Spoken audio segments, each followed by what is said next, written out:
Hello everyone, this is Mike with T-Cat's Deep Vinyl Tracks.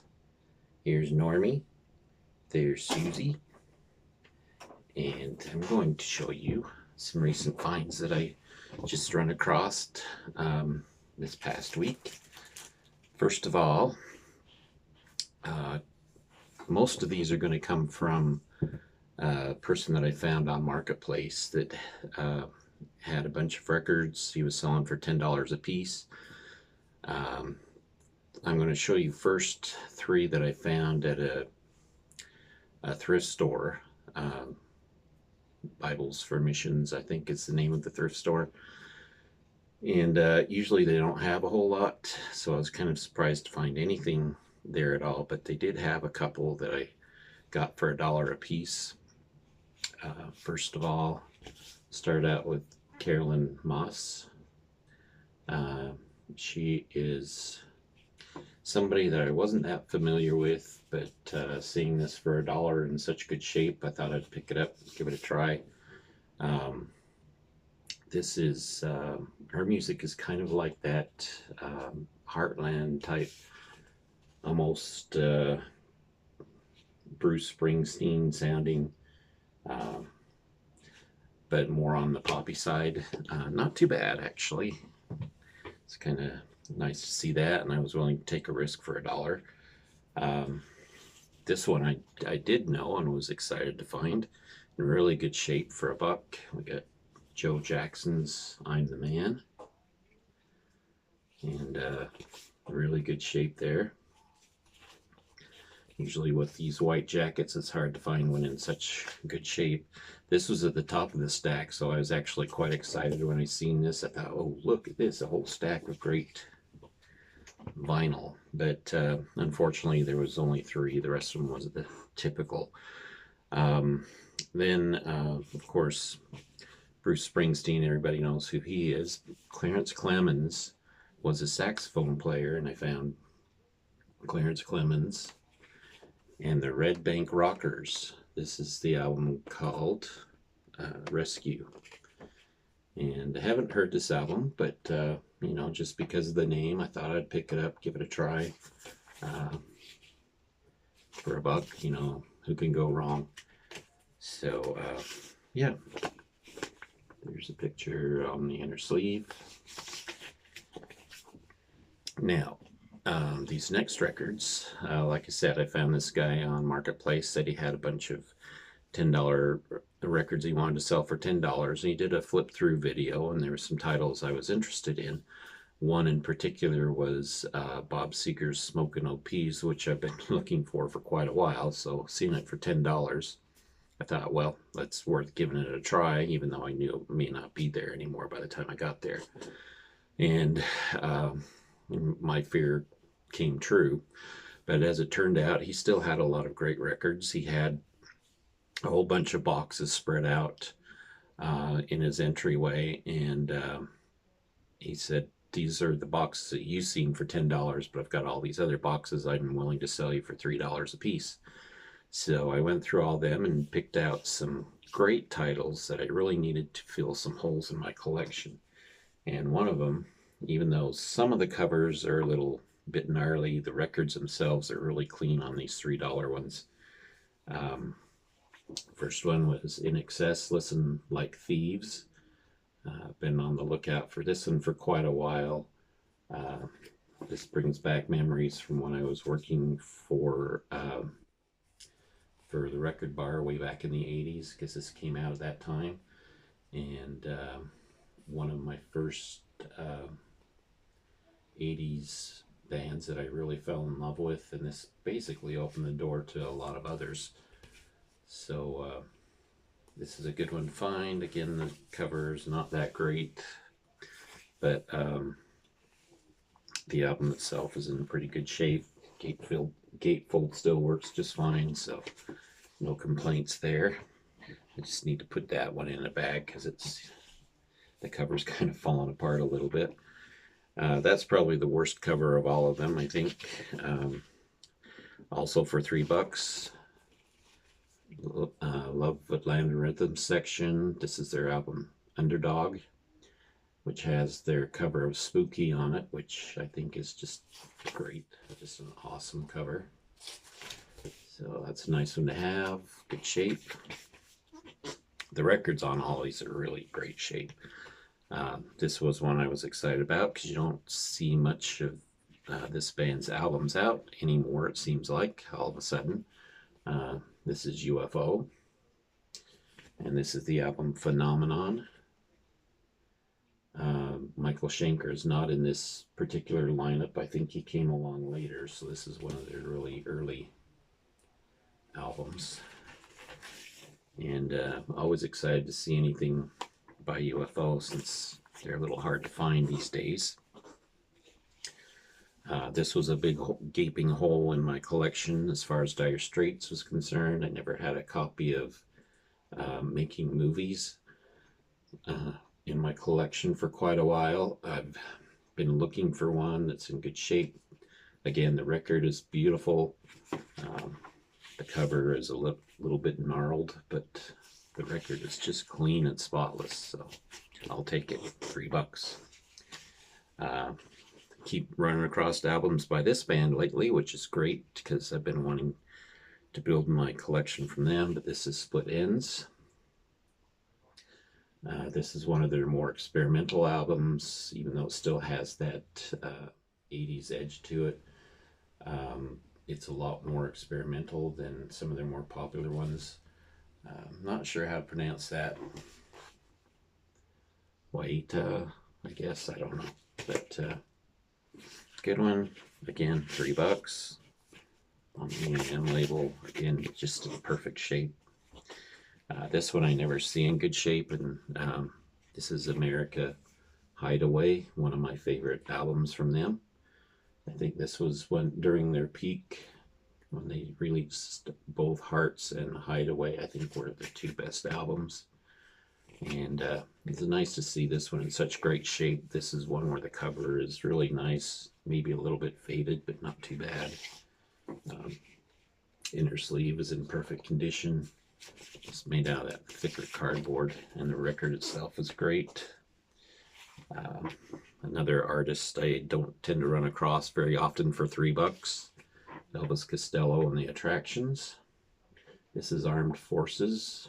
I think a lot of you have seen this one. Quite a popular album for Elvis Costello. And again, $3. Couldn't pass it up. Beautiful shape, not a scratch. The gaping hole in my collection, another one that got filled. Emerson L Palmer, Brain Salad Surgery. Every time I see this cover is always a wreck, but this one is in perfect shape. So that was good to find. The record, again, nice and clean. This record is always wore out. I see it, but I always pass it up because it's always so trashed. $3, so you can't pass it up.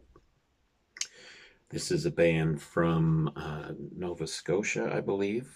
And I've seen them around a bit, the Minglewood Band. Don't know a lot about them other than they're kind of the country rock, southern rock sound. This one is called Movin'.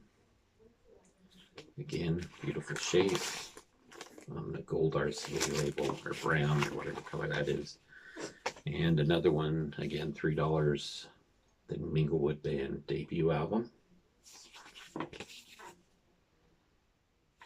So two of those, can't go wrong for $3. Okay.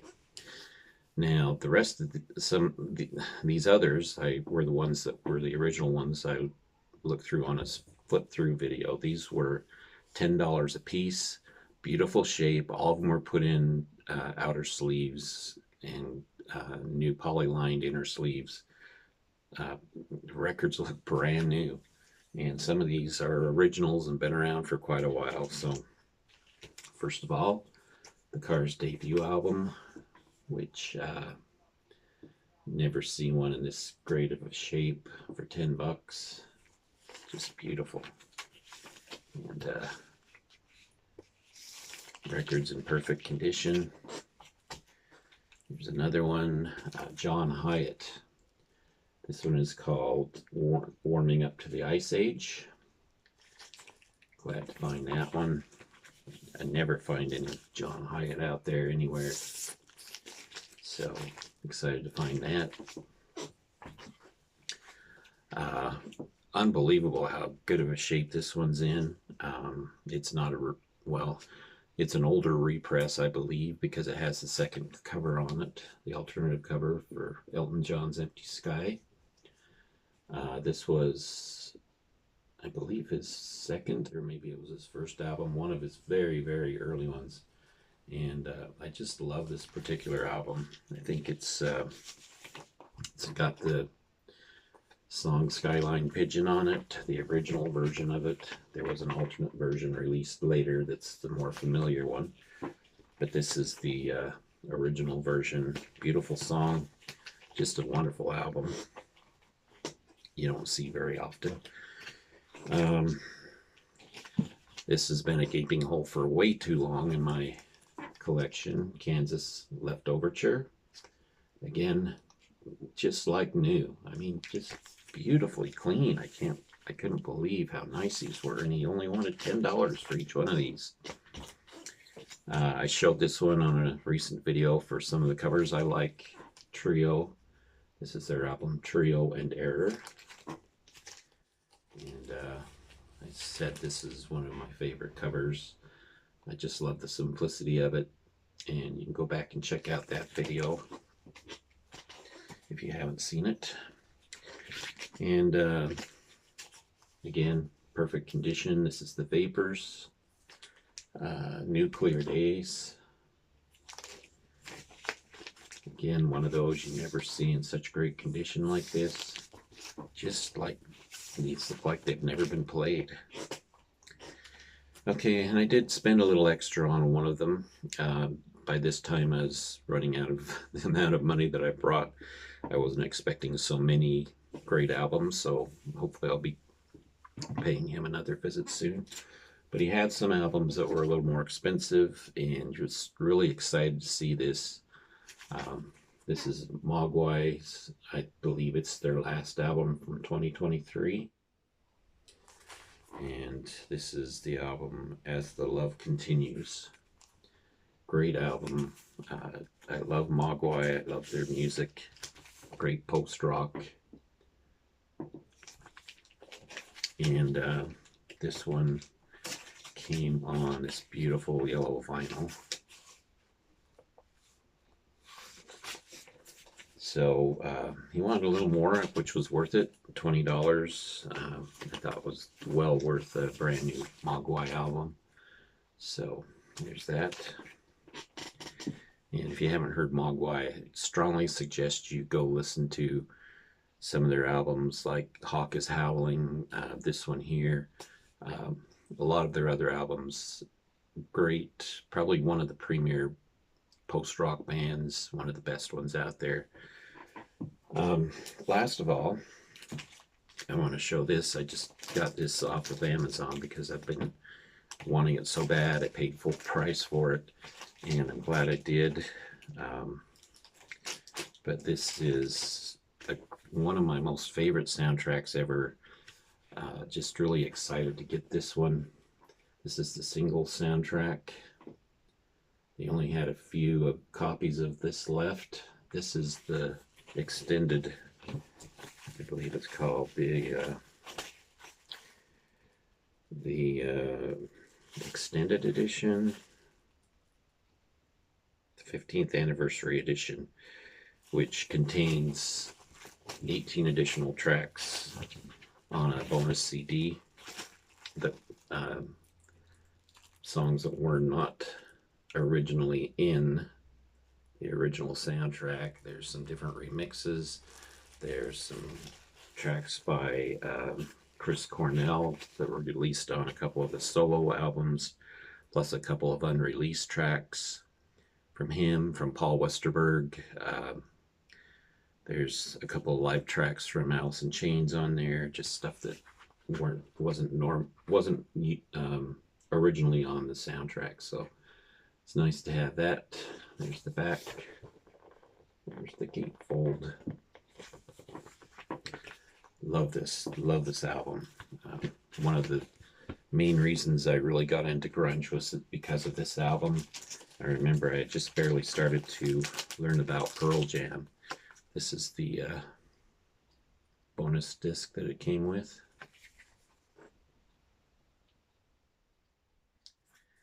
So just happy to have that. Of course, came with a download card. This particular edition was printed in 2023, though I believe the original of this particular edition was 2015 or somewhere thereabout. That's what the labels look like. Got 2 records, about 3 to 4 songs on each side. Just great stuff that from some great bands. A lot of it's stuff that's not released on anything else. The single soundtrack, again, happy to get that one, and well worth the price. So thank you for watching, and we will talk to you later.